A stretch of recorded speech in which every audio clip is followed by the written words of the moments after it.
Okay.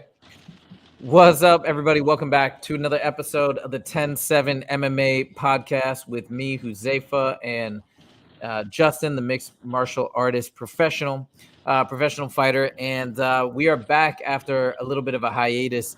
We've been itching to come back, just trying to schedule everything and make everything work. And we're going to be doing a lot more episodes this summer. And I'm really excited as we get into the fall because there's just so much stuff happening right now. There was a period of time where I feel like even a lot of other MMA channels were struggling to come up with stuff. But I feel like now all of a sudden there's so many amazing things to talk about, more things than what we've even listed for today. But what I wanted to start with, and I know Justin, you're in Michigan, but what I wanted to start with was something that kind of maybe semi relates to you because it's one of your teammates.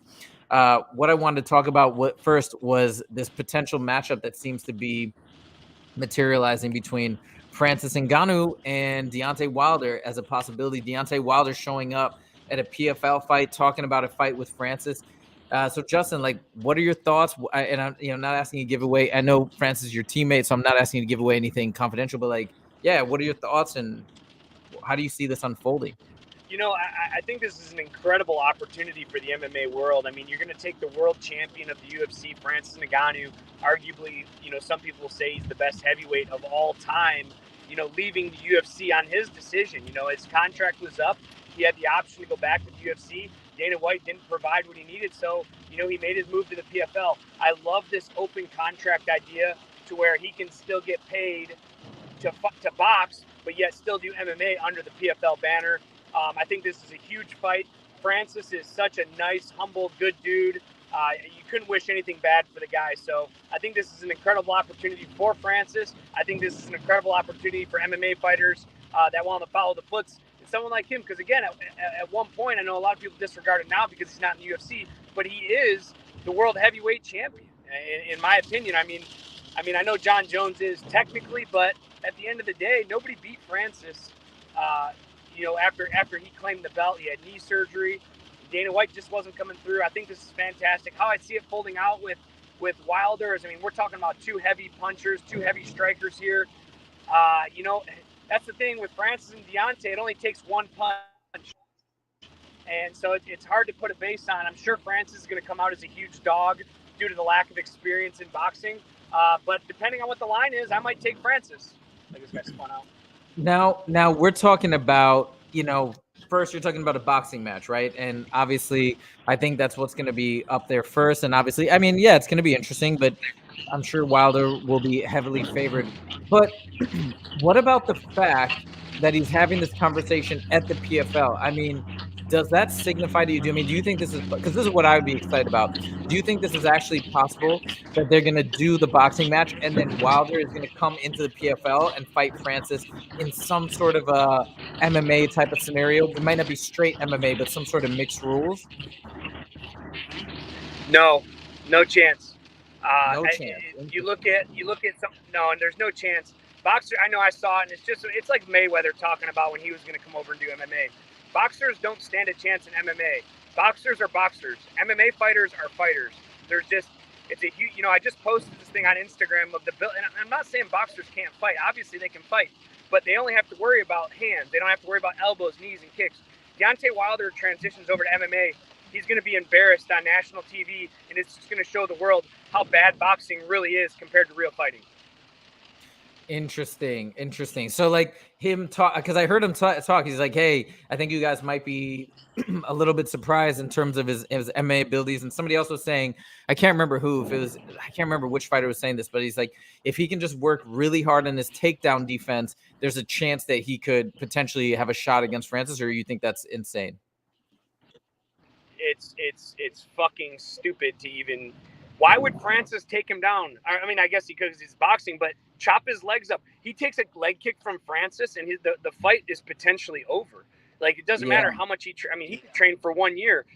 The chance of learning how to react to a leg kick and block a leg kick, after 1 year of training, I don't think so. I've been training for 15 years, and I still get kicked in the leg, and not always by a great guy. I think Francis chops him down like a tree and then takes him down if and when he wants to. Deontay Wilder is an incredible boxer. He's actually one of the only boxers that I will tune in and watch because I have so much respect for him. Now, I want you guys to understand is this isn't a disrespectful conversation about Deontay Wilder. I think it's incredible. He wants to fight Francis Ngannou. I mean, not many people in the world want to fight Francis Ngannou. Now, if he has it under boxing rules, I can understand why he would. But under MMA rules, it's just, I think it's a pony show. I think they're just trying to get people interested, people talking about it. I would just be so blown away if he transitioned to MMA because, I mean, he's a great boxer, but James Toney was a great heavyweight boxer too. Randy Couture finished him in like 2 minutes. Like it was pathetic. And that was even back when King Mo was training with James Toney, and King Mo even came out, Bellator fighter, came out and said that, oh, he's been working on his takedown defense, and King Mo, known for his wrestling ability, you would automatically assume like, all right, well, if he's defending King Mo, I think it's just going to play out just like that in MMA. In boxing, obviously, Deontay is going to have a huge favorite. But in MMA, I just can't see the fight ever happening. And if it does happen, I don't ever see it going well for Wilder. Interesting. Okay. Well, I love that. That's an honest take. And I mean, I probably thought that was true, but I just hear people saying it and entertaining it. So I'm like, oh my God, maybe, because that would be really exciting for me. I'd love to see a boxer finally step over into the MMA world like recently. It hasn't happened in a long time. So no, James Toney, I believe, is the first and the only to do it. And Mayweather talked about it with McGregor, when they were spatting back and forth. Yeah. But these boxers want to box, and I don't blame them. If you're good if you're playing basketball and you're a good dunker, why are you taking 3-point shots? Why are you taking the risk of missing when you can just slam it down? Same thing with these boxers. Deontay Wilder is one of the best boxers in the world. Why would he change his whole sport? If he transitioned to MMA, he doesn't have to change. He can't go in there and box. He has to change his whole style. He has to change his stance. He has to change how he stands. He has to change his hand position. Whereas hands low, hands high. It just doesn't make any sense for him to do it. If he does, dude has balls, and that's all I got to say about that. I agree. All right. Well, very interesting. Let's see what happens. Even if it's just a boxing match, obviously I'll be tuning in as well. I think that'd be fascinating. I'd love to see the MMA, but I think you're right. Okay, let's move on because there's a bunch of stuff to talk about. The next thing I want to talk about is this upcoming BMF title with Poirier versus Gaethje. I think since we talked about it, or since it was announced, now they've put a BMF title behind it. And it's a very interesting fight. Obviously, it's the second of their face-offs. The first thing I want to ask you about, so tell me if you agree or disagree with this. Everybody's super excited for this fight. Can't wait. It's going to be amazing. It's in July. But tell me if you agree with me or disagree with me on this. I feel like, at least for me personally, I'm such a massive fan of Poirier. I'm such a massive fan of Gaethje, and I think a lot of people feel the same way. So it's kind of a weird fight. It's like as much as it does sound exciting, it's kind of a bummer in a sense because I feel like whoever loses this fight, I mean, there's a chance they could retire, but even if they don't retire, it looks like whoever is going to lose might never get a title shot again, and that's a bit of a bummer. What do you think? How do you feel about this? No, I think you nailed the head. I think you nailed it right on the head there. You're absolutely right. We're talking about two old school vets. They've both competed for the title multiple times. I mean, you're right, because that's just going to put them one more step back. We have Islam at number 1, Charles at number 2. Gaethje, Poirier possibly in number 3. Man, there's just so many great 55-pounders out there right now. I mean, it's going to be hard for the loser to come back from this fight. He's going to have to win 2 or 3 fights in a row. And, Justin Gaethje is, one thing that I saw in one of his interviews, he said that, he's getting old. He's in his early 30s, early to mid 30s. He doesn't think he has, but a couple of years left. I mean, if you lose this fight, now you have to win 2 or 3 top 5 fights to get a title shot. I mean, Justin Gaethje's done it all. He's been the UFC champ. He was the WSOF champ for a long, long time. He's had so many fight of the night bonuses. He's a hometown favorite. He's a nationwide favorite. He's one of my favorite fighters. I mean, if he loses this fight and he retires, I wouldn't blame him. Yeah, it's such a weird fight because normally whenever Poirier fights, I'm always rooting for Poirier. Whenever Gaethje fights, I'm always rooting for Gaethje. I don't know. I'm so split on this. And I have heard Gaethje say that, and I feel like Poirier also has really profited from those last 2 fights with Conor. So it's just a strange thing. by the way, there's some crazy stuff that's happened. I don't know if you've heard all this, so I'm going to give you an update on some of the rumbling. I have no idea how any of this is going to play out, but a lot of people have been talking about the fact that the McGregor fight versus Chandler may not happen. Okay. And he needs to submit because he needs to get into the USADA pool. I think he's got like 24 hours left. And if he doesn't, I saw. Yep. Sorry. Yeah, I heard that as well, and I read this morning that the fight is off because he did not get in the USADA pool quick enough.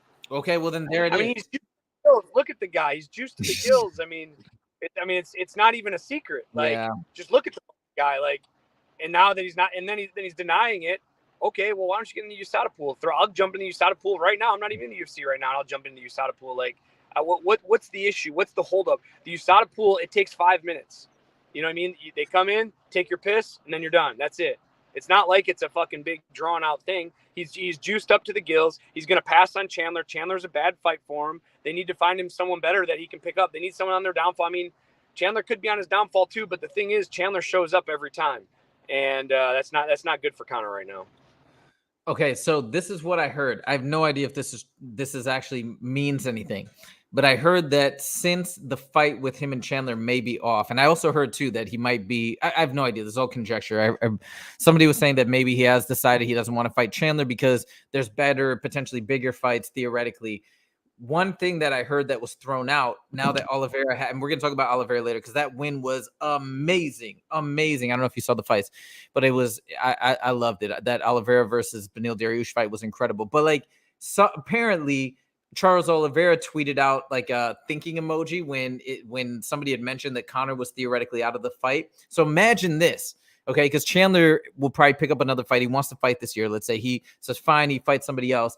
Then imagine we have Gaethje versus Poirier. Just tell me how likely you think this is. Gaethje versus Poirier. The winner of that, maybe Charles has the Islam fight, but he decides to pass on it. Instead, fights McGregor at the beginning of 2024. Then Dustin or Gaethje fights Islam for the belt. Boom. And then the winner of the what's called Charles Oliveira Conor McGregor fight, then it could eventually fight for the title. What do you think about this? I think it's an incredible idea, but I don't think. I mean, Conor's lost like 5 fights in a row. Like, I don't think he should go be. I understand from a salesman aspect what you're saying, and I think as a business aspect that is incredible, and they could be planning something like that. But at the end of the day, Conor McGregor hasn't won a fight in fucking forever. Why should he get a title fight after one shot? Not to mention, if he fights Oliveira, it's the worst matchup out of anybody in the division for him, unless he can stick him with one good shot and knock him out. But even if he drops him, he's not going to get on top of him. He's going to have to ice him like he did Aldo, and that's the only way. I mean, there's going to be no grappling exchanges. Oliveira will pull guard. Oliveira will sub Conor from his back. Oliveira will sub him from top. But with that being said, that straight left coming down the pipe could knock Oliveira out. With that being said, if he knocked him out with a lucky one punch, I don't think he's deserving of a title shot. From a business standpoint, it makes sense. Who is the best match? I know we're meant to be talking about Poirier versus Gaethje, but just talking about Conor, who is the best matchup, would you say, in the top, let's say top 10 of the lightweight division? Who would you say he could have the easiest time with? Connor's not going to have an easy time with anybody. I don't think he'd beat anybody in the top 5. Probably Dariush, Beneil, like, and I don't think he can beat him either. The only reason I say that is just because I saw Oliveira just knock him out, and that means, you know, his chin might be a little suspect and gives Conor a better chance. You know, people that are like, you look at like Mike Chandler. Like, I mean, he's been knocked out before, but he hasn't been like brutally knocked out like Aldo. You know, they haven't been stiffened. You know, I don't know, man. I think Beneil's probably the best matchup for Conor right now. All right, and then let's shift it back real quick before we get off this topic. Poirier versus Gaethje. Do you have a leaning? Do you have somebody that you feel like is favored in that fight? I think Poirier is going to edge him out on the simple that he's more precise, he's more calculated. I think he always, not always, but I think he's just smarter. I think his fight IQ is a lot higher than Gaethje's. Gaethje's a kind of a one-trick pony, not a one-trick pony, but a couple-trick pony. You know, he has a nasty right leg kick, and he has some nasty hooks. You know, Dustin Poirier is more of a sniper. He likes to pick people apart, wear on them through the first and second, just like he did with Conor. Just put the pace on him, gas him. You know, that's why the first round, 2 rounds may look close. But Poirier's smart. His hands are always up. He doesn't eat too many big shots. I mean, we all eat big shots, you know, as fighters. But but I just feel that he's the more calculated fighter of the two, and that's what's going to make him prevail over top. It's a fascinating fight. Last thing I'll say about it is I remember when Gaethje beat Tony Ferguson, and he went on Joe Rogan's podcast. This is years ago during the pandemic. He talked about that win. He talked about beating Ferguson, and he was going to go and, then he fought Khabib after that, if you remember. And his plan was to go and fight Khabib, win the belt, and then the next fight that he wanted was Poirier. I don't know if you remember this, but that's what he said back then. He said he had to get that fight back because he needed to get that victory over Poirier from the first fight. Granted, they're both very different fighters now, but from that first fight, he felt like, and he was, that fight was back and forth. He could have easily won, and then Dustin took him out at the end. So I think this is going to be really interesting. I don't know. I think I'm actually slightly leaning towards Gaethje, although your answer is making me think otherwise. But let's see what happens. It's going to be amazing regardless, and going to be a little bit sad regardless too. So moving on to topic number 3, and I know Sterling, so I wanted to talk about this matchup. It's been announced. It's official. I think it's August 19th, which kind of blows my mind how quick it is after the fight with Cejudo. Anyways, I want to get your thoughts on a couple things. Number one, what do you think about the UFC kind of wanting Sterling to turn around and fight so quickly?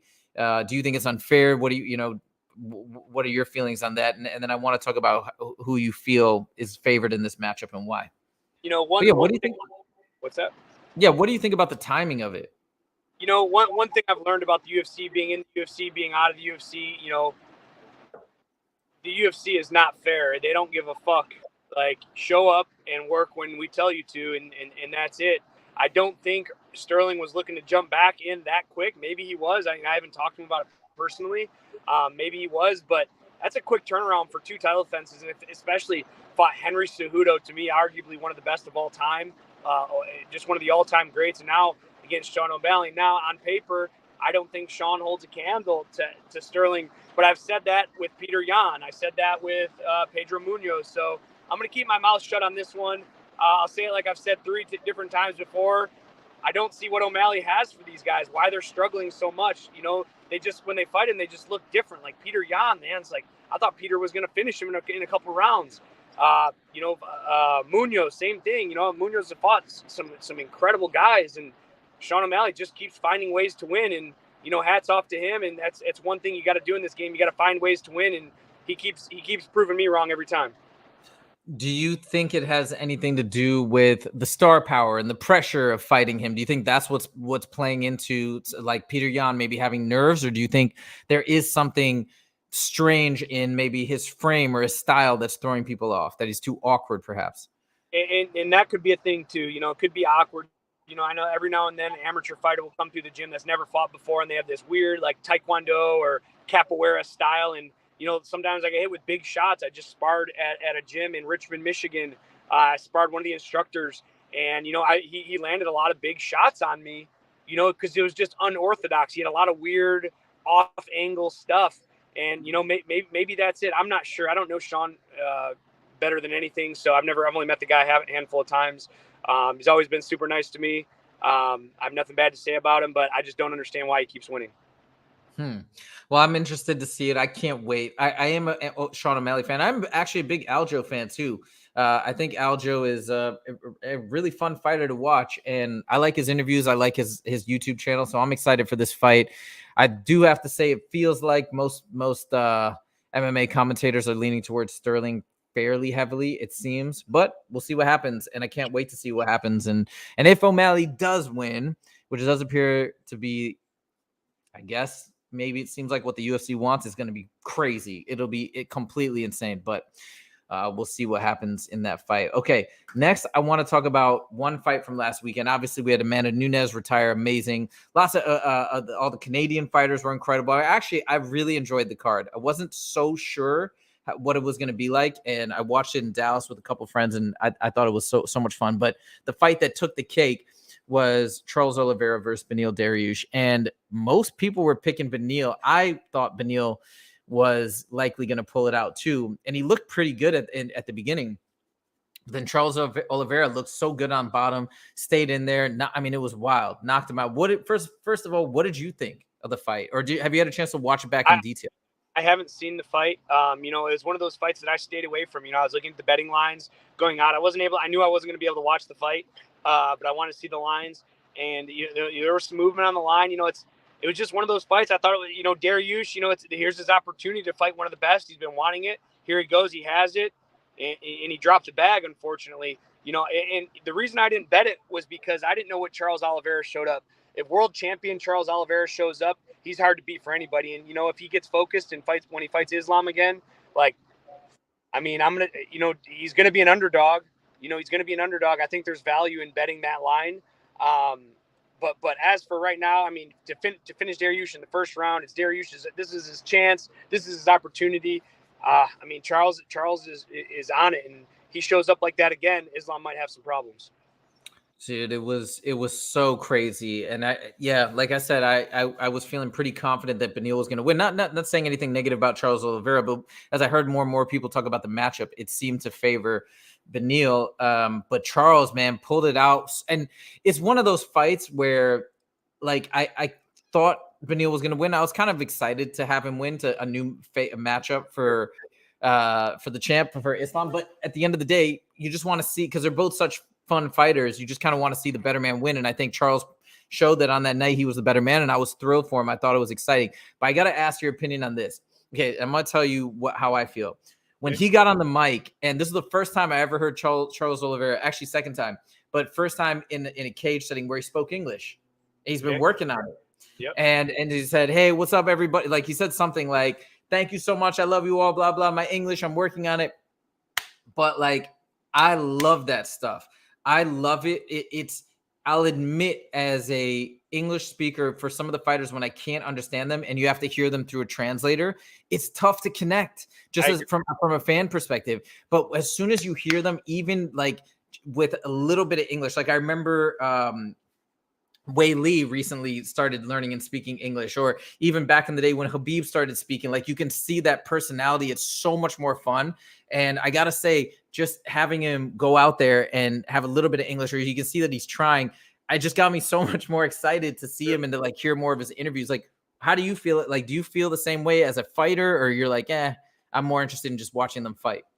I mean, that's the thing with MMA is, it's not all about the fighting for me, to believe it or not. I like the theatrics. I like the shit talk. I like the buildup.